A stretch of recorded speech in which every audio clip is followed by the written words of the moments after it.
जो तुम कंट्रोल नहीं कर सकते उसकी फिक्र क्यों। उन एक सोच जो तुम्हारी जिंदगी बदल सकती है। हुक।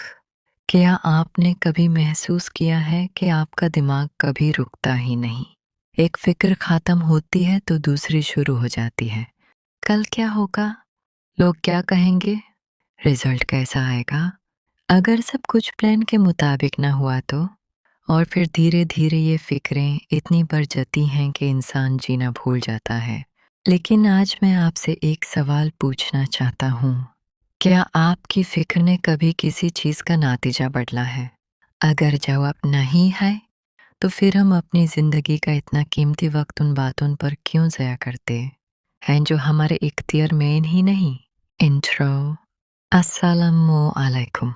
आज हम एक ऐसे टॉपिक पर बात करने वाले हैं जो शायद हर इंसान की ज़िंदगी का हिस्सा है। चाहे आप स्टूडेंट हों, जॉब करते हों, बिजनेस करते हों या घर संभालते हों, हर किसी की ज़िंदगी में कुछ ना कुछ ऐसा ज़रूर होता है जो उसके कंट्रोल से बाहर होता है।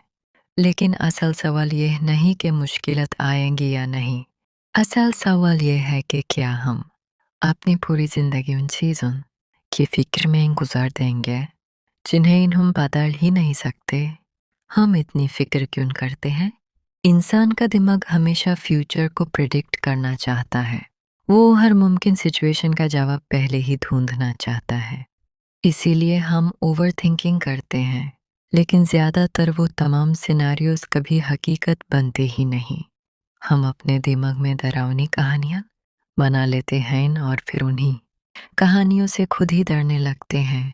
यह बिल्कुल उस शख्स की तरह है जो सारी रात इस डर से नहीं सोता कि कहीं कल बारिश ना हो जाए और अगले दिन धूप निकल आती है। कंट्रोल का सर्कल। अपनी जिंदगी को दो हिस्सों में तकसीम कीजिए।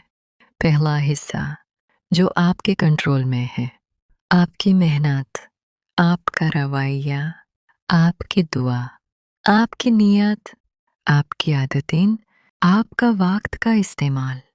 दूसरा हिस्सा जो आपके कंट्रोल में नहीं, लोगों की सोच, मौसम, पास्ट, फ्यूचर, दूसरों का रवैया, हर रिजल्ट। अब सोचिए, हम अपना ज़्यादा वक्त किस लिस्ट पर लगाते हैं? अफसोस की बात है कि अक्सर दूसरी लिस्ट पर, और इसी वजह से हम थक जाते हैं। एक छोटी सी कहानी। सोचिए, एक कश्ती समंदर में चल रही है। कश्ती चलाने वाले के पास हवा का कंट्रोल नहीं, लहरों का कंट्रोल नहीं, तूफान का कंट्रोल नहीं, लेकिन उसके पास एक चीज़ का कंट्रोल ज़रूर है, अपनी कश्ती का रुख। जिंदगी भी बिल्कुल इसी कश्ती की तरह है। हर चीज़ आपके मुताबिक नहीं होगी, लेकिन आपका रिएक्शन हमेशा आपके इख्तियार में होता है। सबसे बड़ी गलती हम अक्सर कहते हैं, जब मेरी प्रॉब्लम ख़त्म होगी तब मैं खुश हो जाऊंगा। लेकिन सच ये है, एक प्रॉब्लम के बाद दूसरी प्रॉब्लम आ जाती है। अगर खुशी को प्रॉब्लम्स के ख़त्म होने से जोड़ दिया जाए तो शायद इंसान कभी खुश ना हो। खुशी का मतलब प्रॉब्लम्स का ना होना नहीं। खुशी का मतलब उनके बावजूद सुकून से जीना सीखना है। अल्लाह पर भरोसा। अल्लाह हाफिज़।